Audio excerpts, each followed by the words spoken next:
Money doesn't grow on trees. I've looked. The modern is the cash machine, but way back when there was the talk about money growing on trees.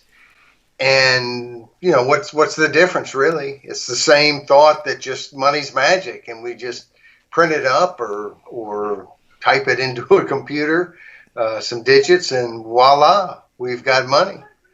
And that's really been the core response to this pandemic, which is, you'd think would be medical, but the core response has been to basically drop ship money everywhere, send money to everyone, whether they need it or not. And we've talked several different times about the fact that this isn't a crisis of people not having money to buy goods. There's the stores aren't open, and they're beginning to open, but stores have not been open, and yet the governing principle is make everything liquid. Just pour money into businesses as if somehow we could just pay every business to stay afloat, as if that's a simple thing, and individuals. And the problem being that money has to come from somewhere. And well, okay, Paul just froze. You just witnessed a freeze in Skype. That's not an uncommon event in the days of the coronavirus. It's no more uncommon than is throwing money at a problem. Anyway, this is This Week in Common Sense starring Paul Jacob. We're going to go try Zoom now, but I should mention that we're talking about Cash Machine Cachet from May 18th, 2020. That's on thisiscommonsense.org. And Paul, you want to expound upon that idea of throwing money at it? We really have it seems to me, two issues that we deal with in Cash Machine Cachet, which is one, the money and the fact that the cash machine, like a kid would say, hey, parental unit, I want some snack. Just go to the cash machine if you don't have cash. Or they used to say, just use your credit card. And parents roll their eyes and so on. But that has become, and it's not the kids saying it, it's us old geezers saying it. It's the government, it's the officialdom that this is a cash machine. We just we print up whatever's needed. We're going to keep everything liquid. As long as printing presses and the computer financial network works, we're just going to throw caution to the wind and we can just invent money. The other part of it, though, and this is something I don't know that we've written about before, Tim, but it's something you and I have discussed a lot, which is we just cease production. Not everywhere, but almost everywhere. I mean, just all kinds of productive activities sidelined. And I don't know of any historical precedent for it, really. I don't know what they were doing exactly during the Black Death and the bubonic plague. I don't have any, deep understanding of what they did 100 years ago when the Spanish flu killed so many people. But I know they didn't completely shut down the economy. I know they were playing baseball and had people going to stadiums, and so I don't know that this has ever really taken place. And that double whammy of boom, here's a bunch of new money to push into circulation, and especially when the problem isn't that there's not enough money chasing goods. The problem is everything's shut down, so there's no goods to chase. And at the same time, a just complete constriction of the productive capacity of the economy. And so, this is something that I think it'll be interesting, and I don't mean that in a fun way, to find out what is the full damage, which I don't think we've seen yet, to the economy. But I think the other thing is the attitude damage. So many people in this pandemic have used it as an argument for we need government that's more forceful and that's doing everything for us so that we could easily survive pandemics where we're in our home watching Netflix for 18 months at a time or what have you. That attitude of we need a big brother government that takes care of us is out there in ample supply. And I think the attitude or the actions of the federal government have certainly boosted that idea. Yeah, the whole idea of magic. I mean, we often talk about how people regard the state as magic, and it can do magical things. And they don't see it as magic when they have this belief. We call it magic because they forget about where things really come from. And in this case, productivity. Productivity shut down, and they sort of expect things to go on forever as if we can't run out of stuff. And you quote Elon Musk this time, who had that great line on Joe Rogan. If you don't make stuff, there's no stuff. Yeah, that's a great line. I don't think many people understand that basic element of economics. They've sort of been divorced from it because of past cash machine ideas. Yes. Well, it's think about sometimes when someone is making bad financial moves, you know, how long it takes. Think about people who are addicted to drugs and doing all kinds of machinations financially. And sometimes the most amazing thing is how long they can juggle and how long it can go on before the music stops. And the same's true with countries. And part of the reason I think that the music hasn't stopped already on the United States of America is that we're the world's main currency. And we're a big player and can throw a lot of weight around. I think that if we were in hock as much as we are, and we were a 2-bit player, we'd be in a lot of trouble. We'd be in a lot of trouble. So this is,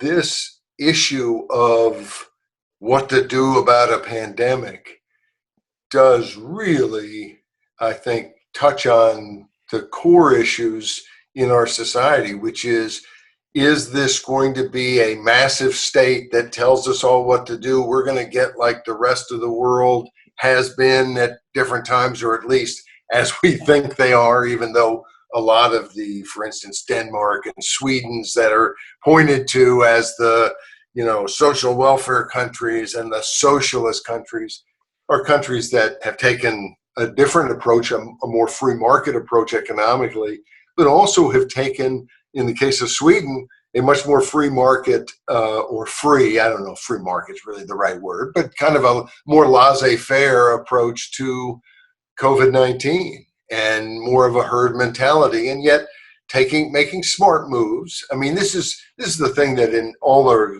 discussions about avoiding the virus, we don't say enough that people make all kinds of decisions on their own. And, you know, sometimes you think people do a lot of stupid things, but it's amazing when it comes to their own well-being, how people are not so stupid.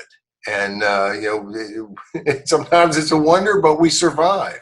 And so, you know, a lot of businesses in America would have shut down whether the government and governors were telling them to shut down or not, at least until they figured out how can I open safely. And so, you know, it's freedom versus the great commander who runs the society in such a way that everyone's protected. And really from the very beginnings of this, and we'll get to this with our last commentary, but from the very beginning, the CCP virus, the Chinese Communist Party virus, the Wuhan virus, the China virus, the beginnings of it were secrecy, arresting doctors who spoke about it. It was the reaction of a totalitarian in this case, but it could have been an authoritarian in many cases that would take the same reaction. Silence people, shut people up, tell people they better not say anything or else we'll get them. That's how a lot of the world works. the places that have done best, they just this week had Tsai Ing-wen, the female president of Taiwan, was inaugurated into her second term. And,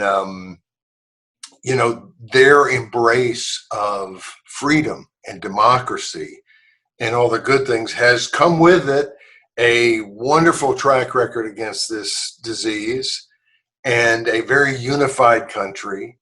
And it's nice to see that. It's nice to see that, you know what, freedom is not only the right thing and the moral system to live under where people are respected, but it performs so much better. And yet, I don't think we have a commentary on this topic this week, but we have talked so much about how the U.S. and at least a lot of the world's communication networks, YouTube, Twitter, Vimeo, Facebook, are increasingly clamping down on information and becoming the CCP of social media. The idea that our main impulse should be to stop information from getting out to people. And of course, when we're dealing with life and death, which we're dealing with that every darn day of our lives, but when we're dealing with that, people can't be wrong. Well, you know what? We don't have all the answers. And in the West, at least that's where the idea came from. The U.S. has done more for free speech than any nation in history. That is our claim to fame. And that robust speech is going to get the answers out there, and free people can choose those correct answers, and we'll all make a ton of mistakes, but we'll never be led like sheep to the slaughter. And those folks who look at this and want to trade for the great noble leader who's going to lead his flock of sheep to the slaughter, I do not understand it. And let's use that to segue to Friday's commentary. Masks work. And I segue because these are the two really about the virus and the reaction. But I segue because we've done a good bit. We did a previous one about masks. I've done a lot of debating with people about masks. And there's a couple things. First, there's the beginning effort by both the government and the media. And I'm not a big fan of the government. I'm not a big fan of the media. But when they get together, I'm really, really not a fan. And they got together to, I think, protect the medical people who needed masks, and they were in short supply.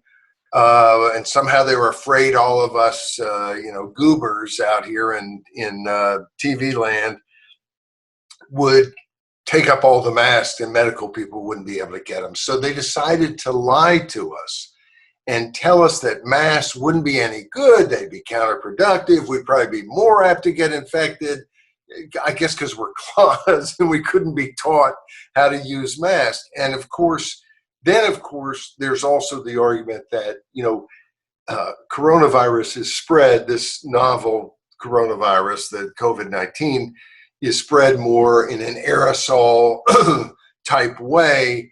And so those particles are very, very small, and a lot of masks are not going to block those particles. But there's a chance that they might block those particles.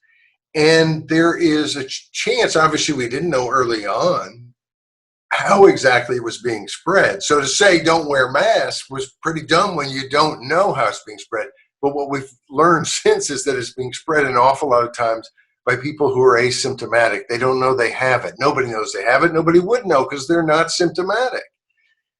And so had those people been wearing masks, it would have been cut down dramatically, because it can better cut down what you're spewing into the atmosphere than what the atmosphere is spewing at you.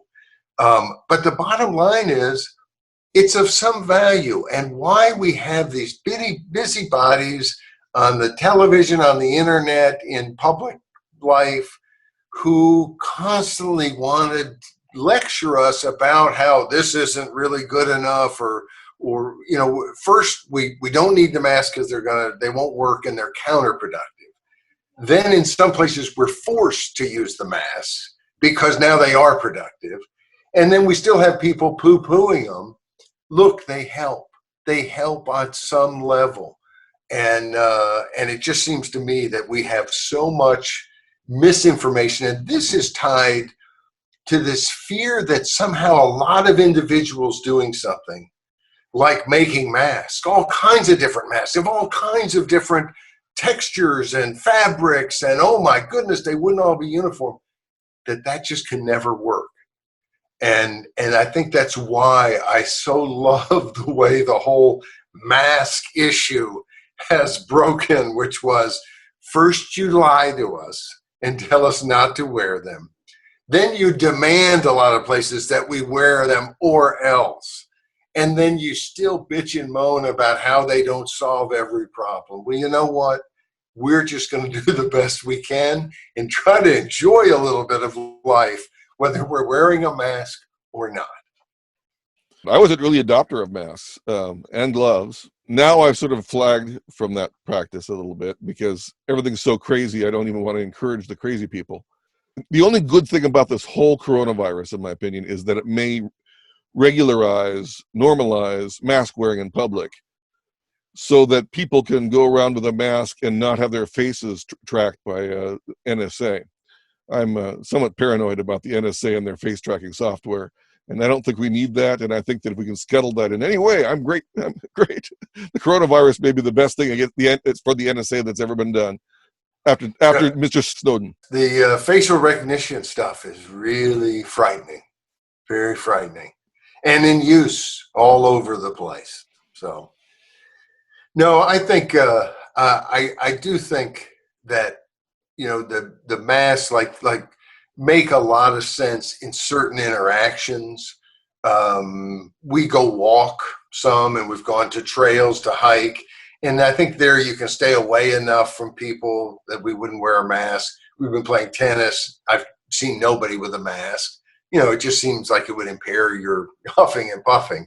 And but other stuff like gloves, I have gloves in my car. I just have not had much reason to use them. There are times when I think they're helpful to use when you're going to touch something and you want to, get rid of that quickly before you get back in your car and wipe down your hands or whatever. So I've been using gloves much less. But it is interesting. Anytime I did a little joke on Facebook with gloves saying that, putting gloves on, I feel like I'm a surgeon. Is there anything else I would need to know before I put out my shingle as an MD? And joking. And of course people were, are you wearing gloves? Gloves a lot of times won't work. And it does require some real thought behind all of these things that you don't do, like putting gloves and wearing them for 6 weeks, would not really solve the problem that you wear gloves to solve. But anyway, I do think people figure these things out, and that allowing them to be free to do so makes a ton of sense. Well, like you say, the rest of the week was not about the coronavirus. No, in fact, Tuesday's piece was about something very, very different. Well, and some of the news was even good. Tuesday's piece was not good in my mind. You're maybe less sanguine about the good or bad there, but Justin Amash announced he was seeking the Libertarian presidential nomination, and of course, how the world works now. You have to explore the race and so on. So he says that it's like weeks before I think the balloting is today. It's obvious he's running. What a big name. The Libertarians last time ran a governor. They ran a governor back in 2012. In 2008, they ran a former Republican congressman. So they've had some major elected officials who've said, hey, I want to run on that line. And I think it would have been very, very interesting that Amash is a different sort of candidate. For one, you've got Trump, who's in his 70s. What is he, 73, I think? You've got Biden, who's 77. He'll be 78, I think, right around Election Day. And then you've got this guy who's in his 40s. And, much younger fellow and might reach a different audience. I think it's interesting politically too, because of course he'd be coming more from a conservative Freedom Caucus founding member, more libertarian aspect, and I think so many people would think, well, that's going to hurt Trump. But the initial polling had been no, that it didn't hurt Trump. It actually helped Trump on the margin. And I just find it interesting because it's the same thing we saw in 2016, which is that people are so Trump focused that it's Trump or not Trump. And there are people who can't stand Trump, but also can't stand Biden.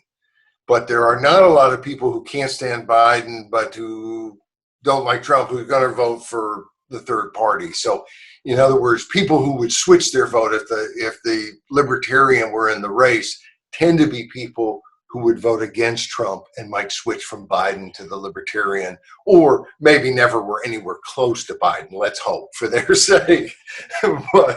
But anyway, that's I just think that's a very interesting dynamic. I suspect, and of course one never knows, you have exit polls and different things, but all of this is conjecture. It's a secret ballot. But in 2016, I suspect that not only did Jill Stein, the Green Party candidate, take more votes from Hillary Clinton than she took from Trump, meaning they would have gone to Hillary Clinton. And of course, probably the majority of votes going to Stein or to Johnson, perhaps a majority, again, just speculating, would not have voted at all. Would have said, I so despise the two major candidates. If there's not another candidate, I'm not even going to the polls, or I'm going and I'm not voting for president. And so it's something on the margin. It's not, it's not all their vote was going to go one way or the other.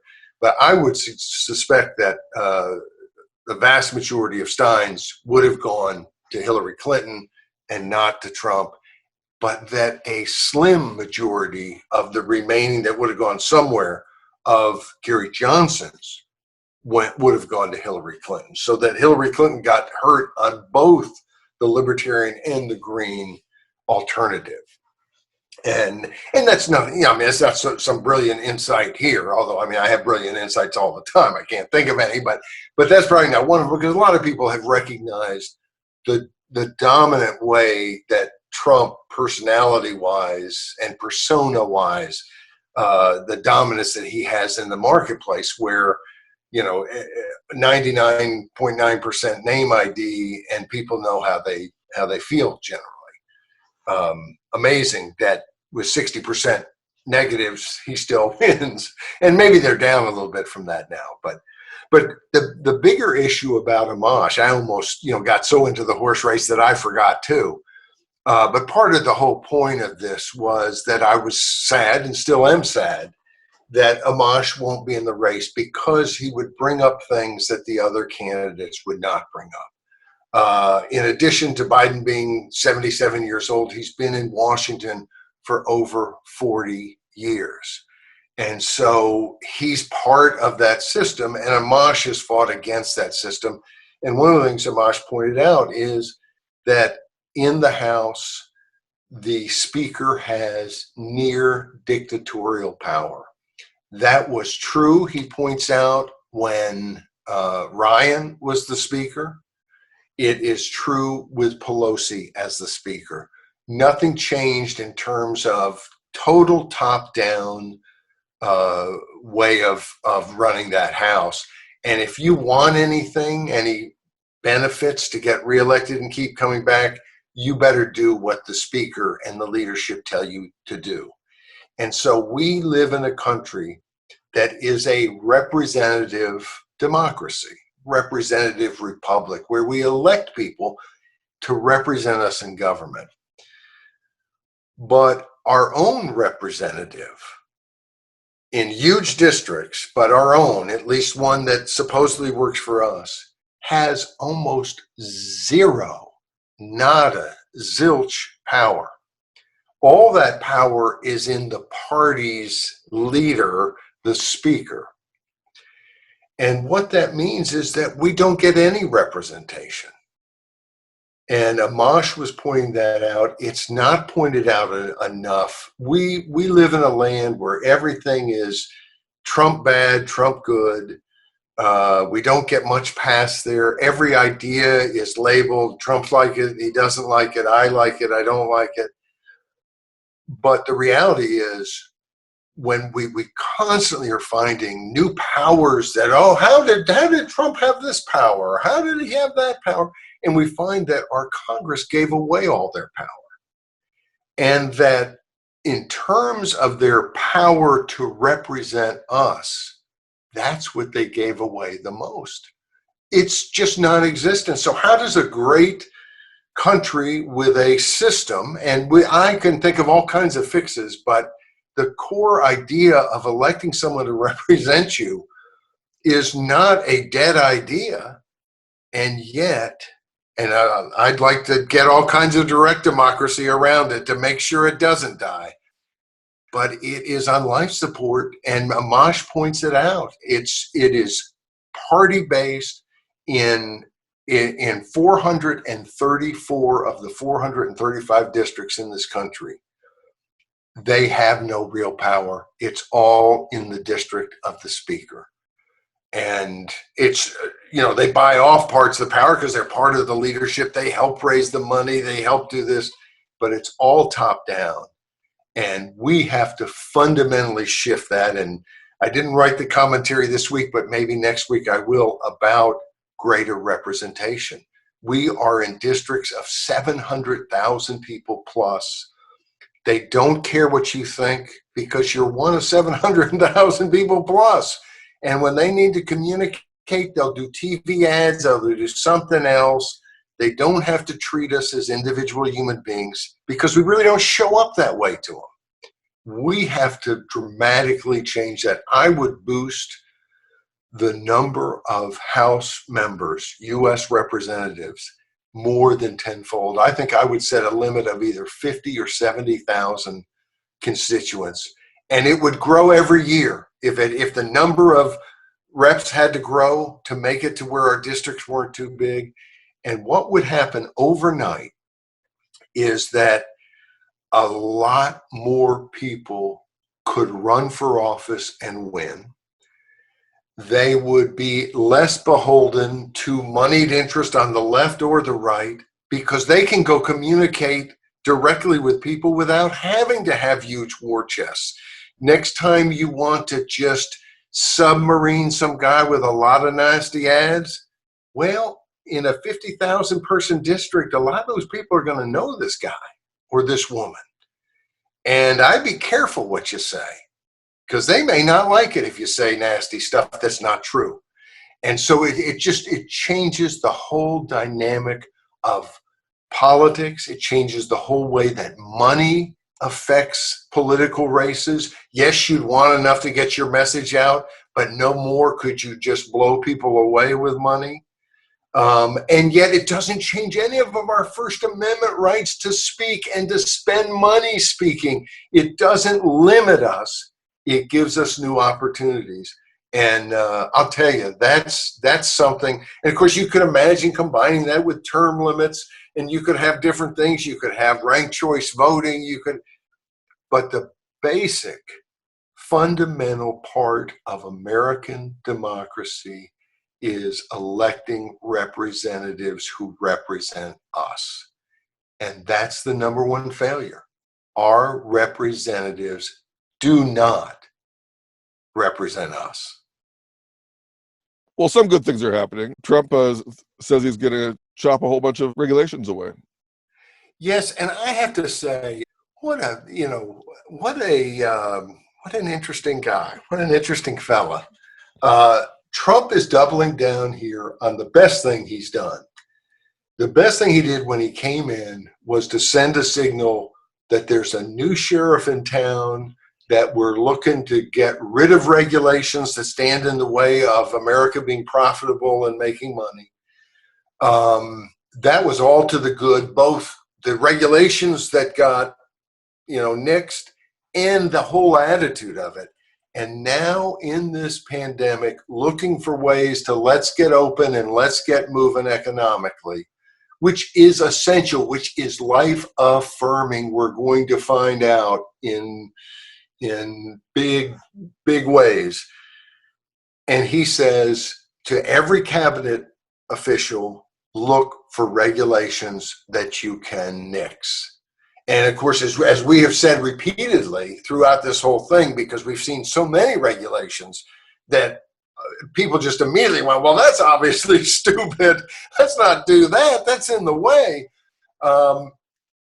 Any regulation that's set aside during this pandemic should not come back unless it is new, brand new, goes through the entire process, and the Congress is again stupid enough to enact it or allow some bureaucratic agency to enact it. They should all be gone. They should stay gone. And certainly that should be the presumption. And so this is excellent, an excellent move on Trump's part. And it is something that, there are other things that are little things. And I mentioned this both to compliment Trump on doing it, but also to point out that, some people are actually paying attention to what happens and doing things that they like gets noticed. And I know most of the time, I guess it's did the check arrive in my bank account by magic? And we've talked about, we've never done a commentary on it, but we talked about this subsidy that China has had. We talked about it on this podcast. The subsidy that China has had that allows them to mail trinkets, all kinds of knockoff crap. That's what my wife would say. Oh, no, none of that crap can come in my house. And I love crap like that. That's my thing. Anyway, but China can send it to the U.S. from China cheaper than we can send it from, Detroit to Ann Arbor, from Chicago to Gary, Indiana. I mean, it's like, how does that work? It's insane. And I remember reading an article about it where Trump had kind of taken it on, and other presidents had done the same thing. They just didn't focus much on it. I believe now it has been ended. I don't know if that ending has taken effect yet, but that subsidy has been ended. But this whole article, it was in Vox, it was maybe 6 months, a year ago, could have been more. The whole tone of it was what a crazy person Trump was to try to throw out 100-year treaty about postal service stuff. And the whole tone of it was he's a lunatic who just can't help but smash everything and destroy everything, and he's going after this treaty. And then you get 4 or 5 paragraphs in, and they mention, now, of course, the treaty doesn't make much sense. And other presidents have also bitched and moaned and complained, but done nothing about it. And that's wonderful. There's now talk about for federal workers in their pension funds. There was a move to try to allow them to invest in Chinese companies. And one of the problems with Chinese companies is they're all basically owned by the government. So you can have a private Chinese company today, tomorrow it could be, the government could say, yes, that's ours 100%. And nobody would bat an eye. So the idea of private ownership in a totalitarian country just doesn't really work. So the Trump administration is coming in to push back and say, no, we're not going to expand into that. And there should be a movement, I think, throughout the world to disinvest from Chinese companies and Chinese products, and with the hope that as soon as possible, not only will the CCP stop being a threat to people around them, but will cease to exist and being a threat to 1.4 billion Chinese. So I applaud that sort of move that can be made by the government itself. And of course, they're going to get a lot of pushback there that, we should do whatever's best for the pension people. Well, the truth is, long term, what's best for everybody is not to invest in totalitarian regimes. And so, anyway, you see thing like this after thing like this.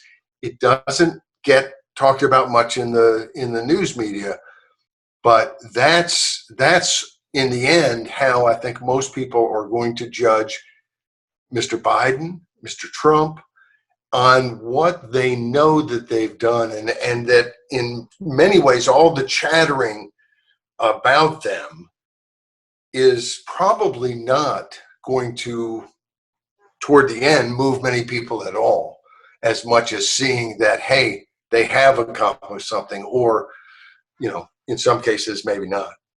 Maybe they haven't accomplished anything except bad things. Well, China's been on your mind a lot in the last several months. And your Thursday piece was also about China, in a sense, though it takes place in Australia. Yes. I came to the conclusion last summer when we did a 30-year anniversary on Tiananmen Square, and I went through a lot of the videos and so on. We were going to do a video, smorgasbord on Tiananmen Square anniversary. And I just, that history at the time meant so much. I just thought it was so important and such an opportunity for the world. And then it was dashed. And I just felt like this last summer that, my goodness, look at where we are. China is in such a rising, dominant position. It has become worse, not better, in terms of its treatment of its own people or any other people it can have anything to do with. And of course, last year I went and visited Hong Kong, where in walking in a demonstration that was not violent, all of a sudden we were being tear gassed. I followed those very closely. I got to visit Taiwan, where they have moved from authoritarian martial law for 40 years after Chiang Kai-shek got there in 49 or 47, and 49, I guess, and has turned into this free and democratic society that's, of course, growing economically, but the free and democratic is the part I like best. And I just look at that and I think, the world is moving on, and there are two ways it can go. Increasingly, people want democracy and some power over their lives, and then there are totalitarian regimes like China, and it seems like they have been able to wield their state capitalism, and you could call it capitalism. It's certainly using the accumulation of capital in a heck of a way, but it's totalitarian, and that future is a future in which our NBA all-stars better keep their mouth shut. And that's where, if you're a businessman and you thought that protest somewhere else in the world was a good protest, you might be wrong about that. You might be fired. We're moving to a world in which not only are the poor people who are doing so much on the front lines in Hong Kong, the people who are risking their future to fight against this monster that's so big and so powerful, and yet they're fighting with almost nothing. And to see what other people have been doing, and then to think that in Australia, here is a student, Drew Pavlu, who spoke out, protested, has been physically attacked, has been threatened. The Chinese government, the Chinese Communist Party, has basically put out the word on Twitter and they don't even have Twitter in their country, but has sicked, their trolls and their bots on him, he may be expelled. And why? Because they want the money from China. And we're finding out now in the United States, we've had in the last couple of weeks, professors who were getting money from China, from the government of China. And yet, wait a second, they're dealing with all kinds of very classified, important stuff. And yet they're on the payroll with China, and they didn't mention that. China is attempting to intimidate, buy off, threaten the entire world. And it has come to the United States. It has come to Australia. This is not just something that the poor people of Hong Kong have to worry about.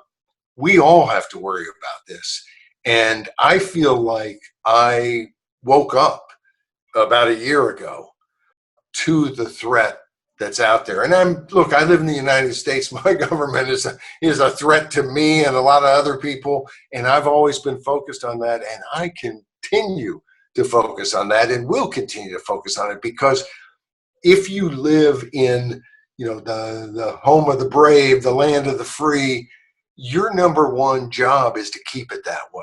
And I feel like some of us, we've fallen down on the job, because we have a lot to do to restore some semblance of citizen control and protection of individual rights and freedom. Because without America as a free country, the world's in deep trouble. But we also have to be aware of all over the world where things are happening. We live in a very small planet now. And I look at what they're doing in Hong Kong, and I say, those protesters they're doing it for them, but they're doing it for me, because freedom needs protection everywhere. And I'm part of any freedom movement. I like you if you're an American. You know what? I like you if you're a Hong Konger too. And I want you to be free every bit as much. And obviously there's some limits to what we can do from one nation to another. But this has been a recurring theme over the last year, as you know, Tim, that we as individuals have to find ways to get more engaged in each other's freedom around the globe and not get separated by nation states and leaders who are more interested in their own benefit than in the basic freedom that we're all very, very interested in. That was This Week in Common Sense. That was Paul Jacob talking about his work on thisiscommonsense.org, which you can read 5 days a week. You can find this podcast on SoundCloud, Stitcher, and Apple Podcasts, and probably elsewhere too. I think I use Overcast. My name is Timothy Virkala. You can find me at workman.com and on social media at Workman. That's Workman with an I, not an O. And I thank you for stopping by this week, and we'll be back next week for This Week in Common Sense. Thanks. Money can't buy happiness, but it sure does help.